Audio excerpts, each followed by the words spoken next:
குடியரசு தின விழா நம்ம ஏன் கொண்டாடுறோம், எதுக்கு கொண்டாடுறோம், எப்படி கொண்டாடுறோம், வாங்க பார்க்கலாம்.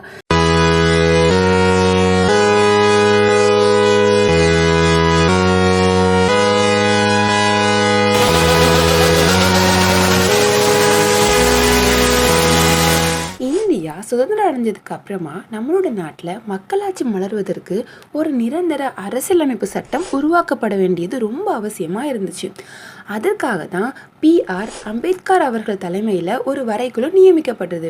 இந்த வரைக்குழு எல்லாமே சேர்ந்து 2 ஆண்டுகள் 11 மாதங்கள் 18 நாட்களில் இந்த அரசியலமைப்பு சட்டத்தை எழுதியிருக்காங்க. இறுதியாக ஜனவரி மாதம் 24ஆம் தேதி 1950ஆம் வருஷத்தில் 308 நாடாளுமன்ற உறுப்பினர்கள் ஒப்புதலோட ஹிந்திலையும் இங்கிலீஷ்லையும் கையால் எழுதப்பட்ட நிரந்தர அரசியலமைப்பு சட்டம் கையெழுத்திடப்பட்டிருக்கு.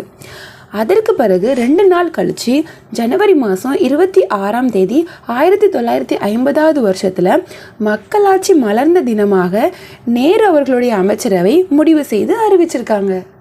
வெள்ளைக்காரங்கிட்ட அடிமையாக இருந்த நம்ம நாட்டுக்கு 1947ஆவது வருஷம் சுதந்திரம் வாங்கி இந்த நாட்டை மக்களே ஆளுவதற்காக ஒரு அரசியலமைப்பு சட்டத்தை 1950 ஜனவரி 26 வெளியிட்டிருக்காங்க.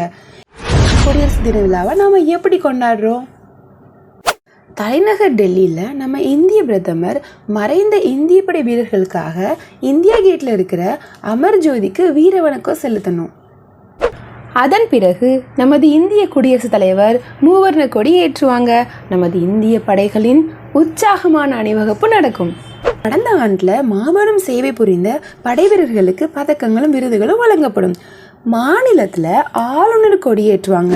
காவலர்களோட அணிவகுப்பும் பல்வேறு கலை நிகழ்ச்சிகளும் நடக்கும். ஒவ்வொரு ஸ்கூல், காலேஜ், ஆஃபீஸ் இன்னும் நிறைய இடங்களில் கொடியேற்றி இனிப்பு வழங்கி கொண்டாடுவாங்க.